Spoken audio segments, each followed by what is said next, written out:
Thank you very much, Laszlo, for the nice introduction. I have to adjust the microphone.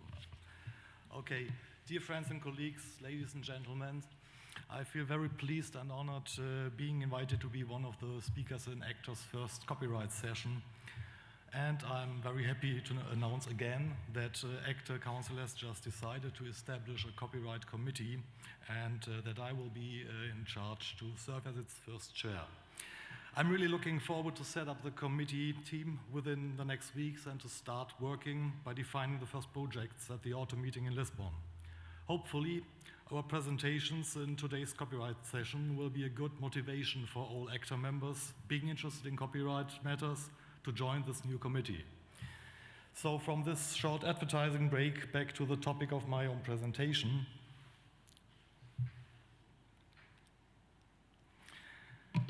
Working as an attorney and litigator, I thought it would be helpful to provide you with an overview of the recent copyright-related decisions delivered by the Court of Justice in 2014 and 15, and of the actual cases still pending at the court, with a decision to be expected within the next months. I will start with a short background introduction, followed by a summary of the legal framework of European copyright law, just to remind you again that copyright law is still not yet fully harmonized within the European Union, with just some detailed aspects being harmonized in various directives. In the main part of the presentation, I will summarize the actual case law in chronological order. The slides of the presentation will include the head notes of the decisions, the most important parts being highlighted for you, but ACTA will make the full presentation available for you as usual. Within the time frame of our session, it will not be possible to go into the details of all of those decisions, but by presenting and summarizing the recent judgments, I would like to demonstrate the growing importance of the court's case law for the further development of the European copyright law and the varying importance of the different directives being subject to these judgments and proceedings. I would like to start with some background information about the actual developments in European copyright, already mentioned by Ian Hargraves. Following a period of some 20 years of experience with the harmonized trademark law in Europe, the European Commission has now focused on the Digital Agenda 2020 and identified the creation and the completion of the digital single market as one of its 10 political priorities.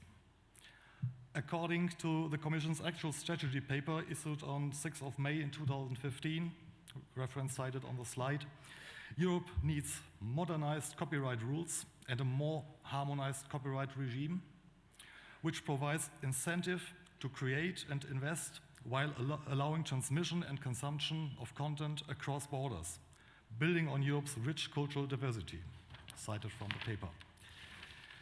Barriers to cross-border access to copyright-protected content services and their portability are still common, particularly for audiovisual programs. As regards portability, when consumers cross an internal EU border, they are often prevented, on grounds of copyright, from using the content services, for example, video services, which they have acquired in their home country. To bring down those barriers, the Commission has decided to make legislative proposals before the end of 2015 to reduce the differences between national copyright regimes and allow for wider online access to works by users across the EU, including through further harmonization measures. At present, the copyright law in Europe is only harmonized in parts, but the national courts are increasingly filing requests to the Court of Justice for preliminary rulings on copyright-related cases, asking for the court's interpretation of the already existing directives.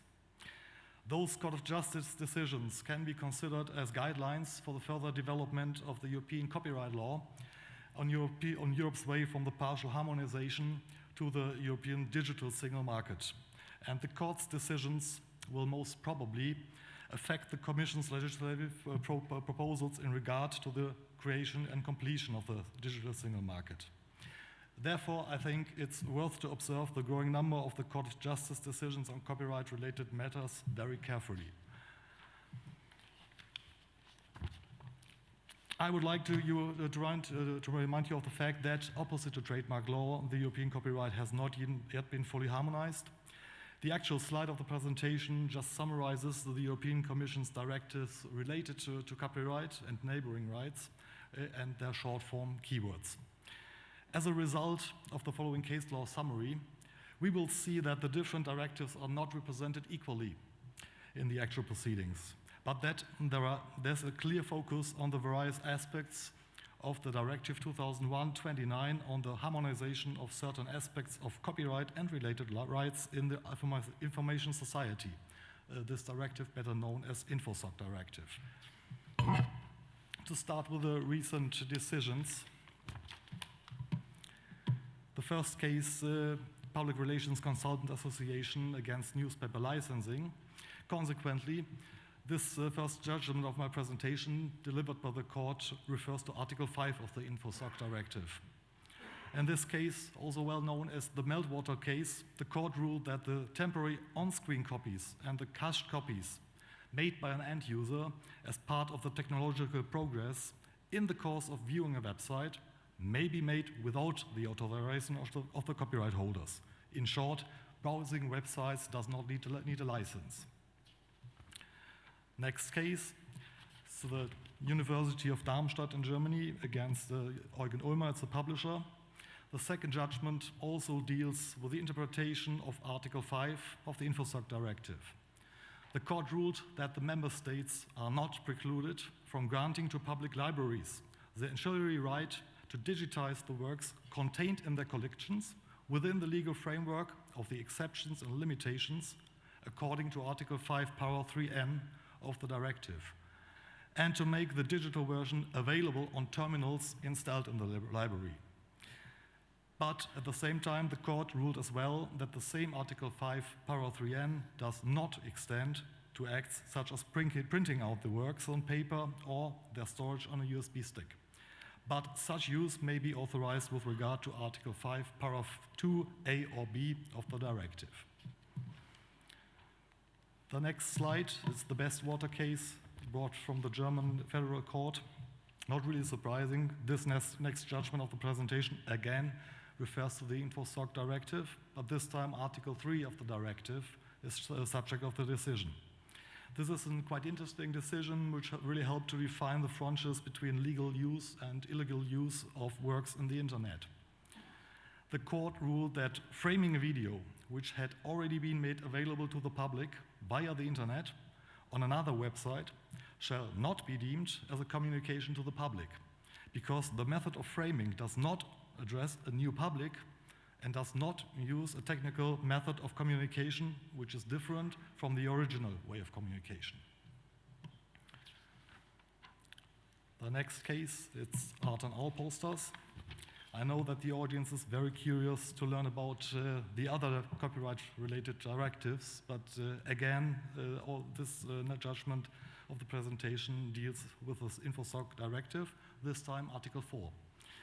The court ruled that Article 4, Paragraph 2 must be interpreted as meaning that the rule of exhaustion of the distribution right does not apply in a situation where a reproduction of a protected work has undergone an alteration of its medium, such as the transfer of that reproduction from a paper poster onto a canvas, and is placed on the market again in its new form. The next case, it's Christie's France.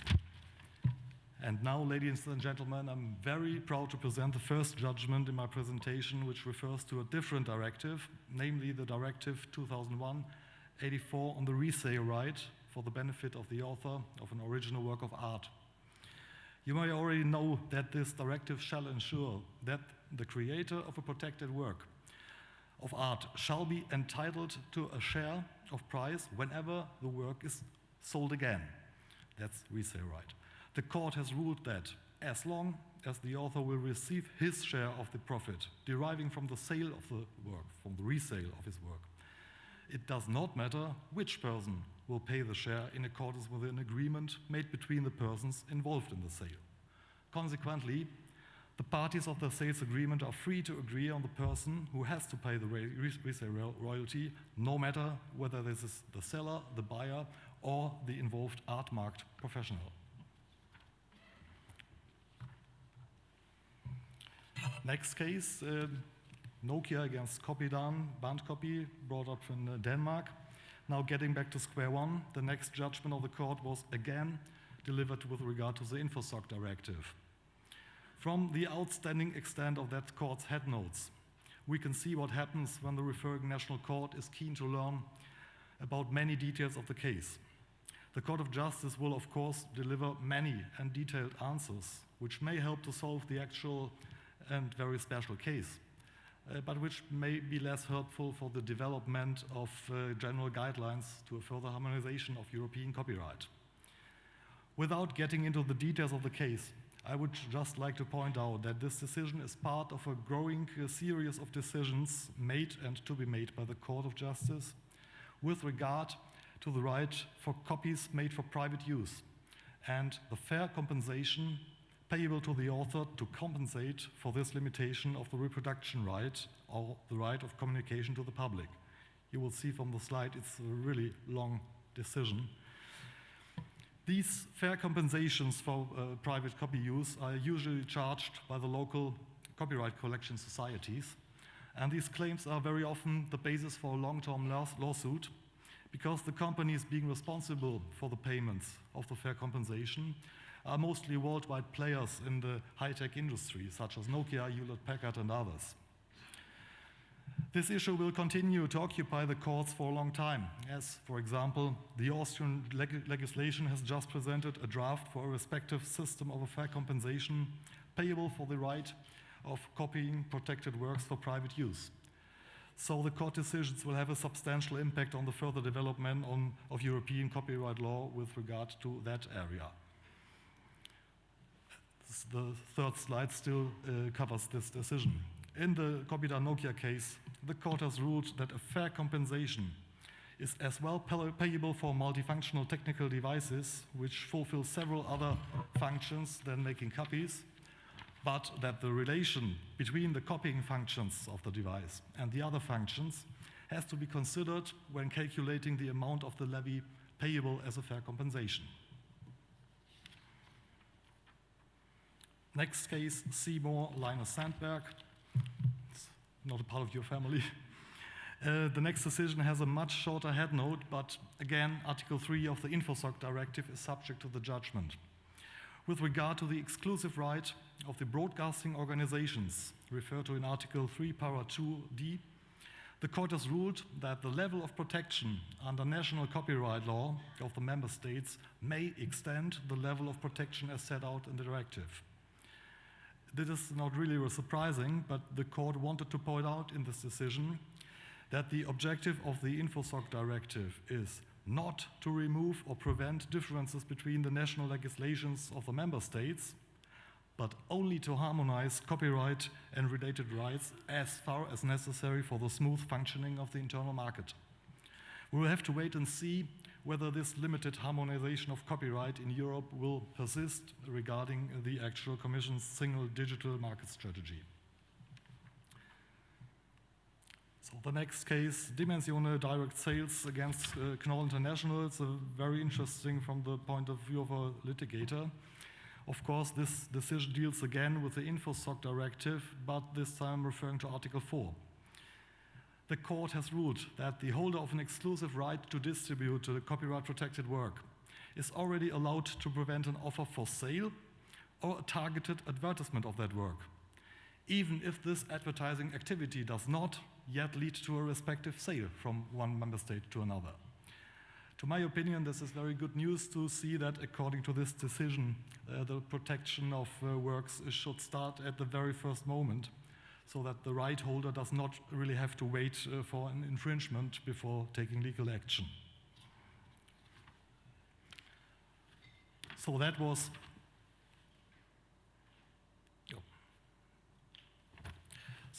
the last decision already delivered by the court, now referring to the pending proceedings, copyright-related cases pending at the Court of Justice. Following the presentation of the final judgments already delivered by the Court of Justice, I would like to take the opportunity to draw your attention in brief to these actual copyright cases. Again, we will have to expect the court to decide mainly on the interpretation of various aspects of the InfoSoc directive. The first case, Hewlett-Packard against Reprobel from Belgium. It's an interesting case from my point of view for my daily work, because this first case will have a direct impact on a similar case pending in Germany, being very well observed and intensely discussed by the experts. The courts have to decide whether the publishers shall be entitled to a share of the fair compensation payable to the author of the published work. So this case again refers to the InfoSoc directive. The German Federal Court has suspended its proceedings until the Court of Justice will have made its decision on Hewlett-Packard Reprobel, questions referred to on the slides. After a court hearing already held in January, we are now expecting the opinion by the Advocate General, which should have been submitted this week. I think it was yesterday. So we're looking forward to see what this case is leading to, because the German Federal Court will most probably follow that direction. Next case from Belgium again, pending case. This request again refers to the questions of the exclusive right of broadcasting organizations with regard to Article 3 of the InfoSoc directive.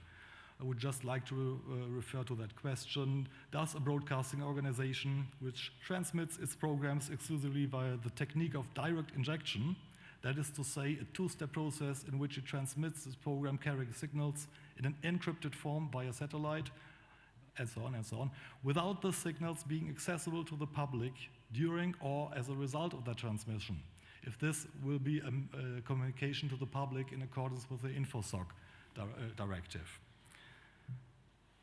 Next pending case, it's EGEDA. It's quite interesting, referring again to fair compensation for private copying. This time the Spanish court asking the question if it would be possible to pay that compensation directly from the general state budget, so it has not yet to be paid from the users of the private copies. Interesting question, I think. Next case pending, it's Austromechaner, the Austrian Collecting Society against Amazon, a series of cases pending between those two parties. And this final proceeding of the presentation will again have to deal with various aspects of the fair compensation for private copying, as well as the it was the EGEDA, sorry for that, it's the Spanish one. So, to come to a conclusion from this case law overview, I think it's clearly that there are three issues to be considered from a copyright point of view. First thing is the European Commission has identified copyright law as one of Europe's political priorities, being part of the Digital Agenda 2020 and the Digital Single Market Strategy. Second, the national courts in the European Union are constantly filing requests for preliminary rulings by the Court of Justice, most of them so far, with regard to the interpretation of Directive 2001/29, the InfoSoc directive. Third, the copyright-related Court of Justice decisions will have a substantial influence on the further development of the European copyright law and will most probably help to establish the guidelines for a more harmonized European copyright regime. So that was the end of my presentation. Looking forward to see you this evening at the gala dinner, and have an interesting afternoon. Thank you.